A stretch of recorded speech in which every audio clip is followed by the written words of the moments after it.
안녕하십니까. 거꾸로 투자하는 쇼킹 부동산입니다. 가장 혹독한 겨울이 오고 있습니다.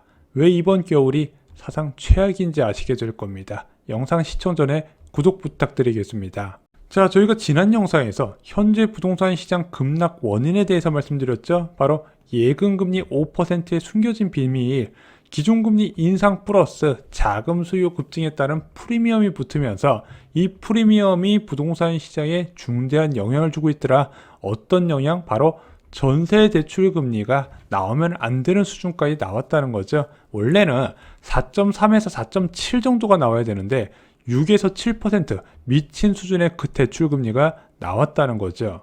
자, 저희가 전세 대출 금리는 전세 수요를 의미한다 말씀드렸습니다. 어제 나왔던 한국 부동산 아파트 가격 동향에서 전세 가격 지수가요, 수도권 지역 보세요. 다 마이너스 0.7%를 넘어버렸습니다. 이 정도면요, 전세 수요의 멸종이에요. 그만큼 전세 대출 금리가 주는 파급 효과가 큰 겁니다. 그래서 현재 주요 지역 아파트 호가 변화 보잖아요. 예를 들어 대부분 이런 식이에요. 7월 달에 매매 호가가 15억이에요. 전세 호가 한 9억 정도 됩니다. 8월 달에 전세 시세가 조금씩 빠져요. 전세 호가가 8억이 됐는데 매매 호가는 꿈쩍하지 않습니다. 9월 달 되니까 전세 호가가 7억까지 빠집니다. 그제서야 매매 호가가 14억으로 조정됩니다. 왜? 전세가율 50% 이하까지는 안 되니까. 그런데 10월 달 되니까 전세 가격이 또 빠지네. 6억 5천이 됐습니다. 매매 호가가 2배 수준인 13억에 맞춰지게 됩니다. 그리고 나서 전세 호가가 6억으로 되니까 매매 호가가 12억이 됐다는 거죠. 지금 전세가 매매의 목을 잡고 끌어내리고 있는 상황입니다. 그래서 지금 이 아파트 가격 빠질까요, 안 빠질까요? 전세값 보면 매매 가격 예측이 가능한 거예요. 전세 빠지는 만큼 비례해서 빠지고 있다는 부분이죠. 전세 대출 금리가 낮아지지 않으면요, 현재 부동산 시장 폭락 상황은요, 더욱더 악화될 거예요. 왜 그러냐면은 12월부터 본격적인 이번 겨울방학 입주 시기가 다가오게 됩니다. 물리적으로 증가한 아파트를 누가 채워줘요? 비선호주택에 거주한 사람들이 전세대출을 받아서 채워줘야 되는데, 전세대출 금리는 수요라고 말씀드렸죠. 너무 치솟다 보니까 수요가 없네. 그러면은 여기서 문제가 발생될 수밖에 없는 거예요.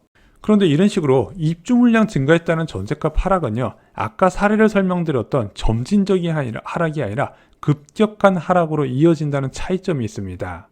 게다가 금리 인상도 예고가 돼 있어요. 지금 11월 달에 금리 인상 이번에 했잖아요. 그럼 예금 금리 천천히 반영될 것이고, 또 다음 달 코피스 금리 산출되면 대출 금리 다시 조정될 겁니다. 그럼 전세 대출 금리가 낮아지긴 어려워요. 근데 여기서 한 단계 더 점프할 일이 있잖아요. 내년 1월 달에 추가 금리 인상이 있습니다. 그래서 1월 달에 3.5% 맞추고 2월 달에 3.75%를 올릴지 말지 금통위 내부에서도 의견이 굉장히 많이 주고받게 될 거예요. 근데 지금 상황에서는 이런 불확실성 자체가 문제가 된다는 거죠. 자, 전세 매매 수요자한테 추가 금리 인상 예고는 부담이 되는 거예요. 왜냐면 지금 금리도 말도 안 되는데 여기서 더 올린다고?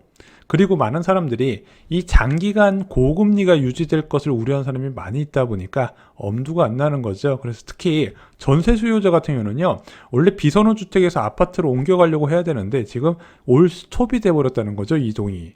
자, 이런 상황은요, 이창용 총재도 어쩔 수가 없어요. 이 역전세난에 따른 부동산 가격 붕괴에, 왜냐면은 단기 목표에 의해서 기계적으로 한국과 미국이 내년 2월까지 금리 인상을 추진하기로, 이게 뭐 아마 합의는 아니지만 다 정해진 부분이에요. 왜냐면 지금 5%대 고물가, 미국은 7%대 고물가 부분이기 때문에 물가에 우선시할 수밖에 없거든요. 그래서 계속 이번에 기자간담회에서 기자들이 이거 차주들 부담 크지 않을까? 부동산 시장 큰일 나지 않을까? 이거 방치하다가는 모두가 희생되기 때문에 일단은 좀 참고 가자. 그게 내년 2월까지라는 거예요. 그래서 지금은요, 전세 가격 하락했다는 부동산 가격을 막을 수 있는 사람이 없어요.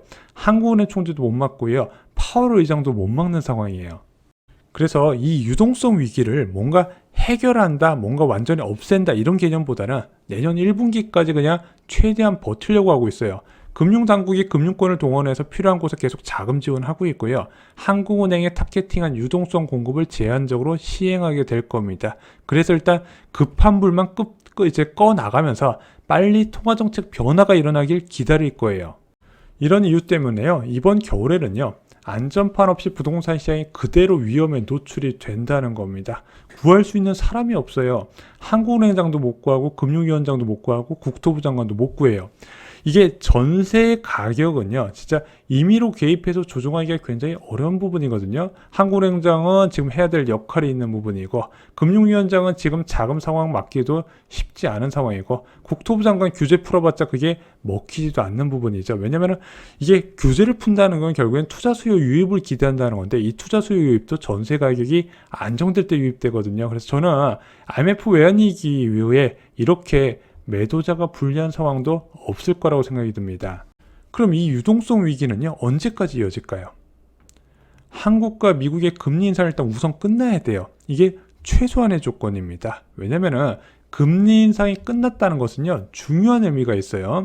지금 같은 상황은 앞으로 더 올릴 거라는 경계감이 있지만, 일단 금리 인상을 어느 정도 마무리했다는 신호가 나오면 또 언론에서 대서특필 하잖아요. 그럼 사람들이 이렇게 생각을 한단 말입니다.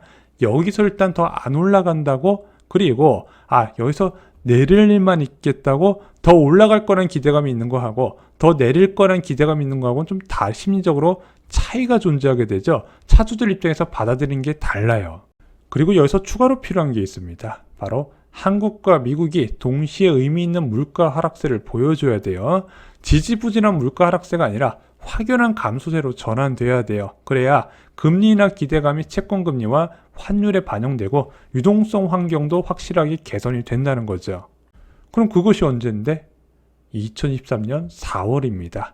3월 CPI 한국이나 미국이나 발표되는 시기라는 거죠. 네가 뭔데 2023년 4월을 찍냐? 이거는 이창용 총재도 내년 1분기까지 고물가라고 전망하고 그 이후에는 개선될 거라고 이야기했습니다. 여러 가지 이유가 있어요. 일단은 유가 변화 부분에 따른 물가 하락 압력은 저희가 여러 차례 강조드렸으니까 오늘은 따로 말씀을 안 드리고요. 2022년 3월 이후에 고물가의 기저효과도 발생하게 됩니다. 왜냐하면 미국 같은 경우는 올해 3월부터 8%대 CPI를 기록했거든요. 그럼 현재보다는 비교 대상이 더 고물가 시기이기 때문에 이것과 비교해서 다시 한번 소비자 물가 지수를 산출하다 보니까 아무래도 이 부분에 대한 기저효과도 무시할 수 없거든요. 대한민국도 동일합니다. 2%대 물가와 비교할 때하고 3%대 물가와 비교할 때하고는요, 차이가 나타날 수밖에 없다는 거예요. 그래서 올해 3월부터요, 환율 상승분도 반영이 될 거예요. 자, 지금 원달러 환율이 1170억 원일 때하고 1400원대하고 비교를 해서 물가를 산출하다 보니까 고물가가 나타날 수밖에 없는데, 자, 지금 3월부터 1200원대하고요, 그 이후에 낮아질 1200원대나 1300원대 환율과 비교해서 물가를 계산하면 낮아 보이는 효과가 뚜렷하게 보인다는 거죠. 그래서 대내외 요인들이 겹치면서 내년 2분기부터는요, 진짜 최악의 상황은 벗어날 것으로 보여져요. 그래서 사실상 시장금리 정점은 2023년 1분기로 보고 있습니다. 전세 가격도 이 시기가 가장 낮을 거라고 저는 예상을 하고 있어요. 그러면은 일단 최악의 상황을 벗어나면 뭐가 달라지나요? 현재 전세 대출금리가 6, 7% 나오는 게 유동성 위기 프리미엄이 빠지면은 일반적인 전세 대출금리 수준인 정상적인 수준인 5% 이하가 나올 수가 있다는 거죠. 물론 이것으로요, 부동산 시장 위기가 해결되진 않을 거예요. 왜냐면은 전세 대출 금리가 2.3%대 계약한 전세가 5%대 만기가 되면 당연히 역전세라는 불가피하거든요. 이것이 집주인들의 매도 압력으로 작용되는 거는 2024년 초까지 이어진다 말씀드렸습니다. 그나마 제가 오늘 말씀드린 거는 1분기가 지나면은 입주 물량 급증하고 대출 금리 6%, 7%할 때보단 낫다는 거죠. 금리가 낮아질 거란 기대감도 커지면서 전세 수요도 어느 정도 받아줄 수가 있는 거고요. 이번 겨울에 최악의 부동산 시장 위기가 옵니다. 이렇게 안 좋은 조건 다 몰리기도 어려울 것 같아요. 그 정도로 심각한 위기, 이제 여러분들도 원인은 다 아실 거라고 생각합니다. 그리고 이 부동산 시장 하락기는 2024년 초까지 역전세나 형태로 계속 이어질 거라 보는 게 제 생각입니다. 하지만 지금은 급락의 원인이 워낙 뚜렷하게 보이는 부분입니다. 그래서 몇 년간 지속될 이슈는 분명히 아니라는 부분 다시 강조를 드립니다. 유동성 위기에 따른 하락과 대세 하락기는요, 모델이 좀 많이 달라요. 저희가 과거 하락 사례 영상을 통해서 정보를 드리겠습니다. 자, 다음 영상에서는요, 이렇게 공포가 가득한데 금리 인하가 효과가 있을까 하는 의문입니다. 기준금리가 하락할 때 부동산 시장에 일어날 변화를 저희가 체크를 드리겠습니다. 자, 부동산 급락세가 확산되면요, 아마 빠르면 12월부터 정부가 서울을 포함한 부동산 규제 완화 방안을 꺼낼 가능성이 커지고 있습니다. 지속적으로 규제 완화 방안은 내년에 많이 풀릴 것이라는 게 제 생각입니다. 오늘 영상이 마음에 드셨다면요, 구독, 좋아요 꼭 부탁드리겠습니다. 감사합니다.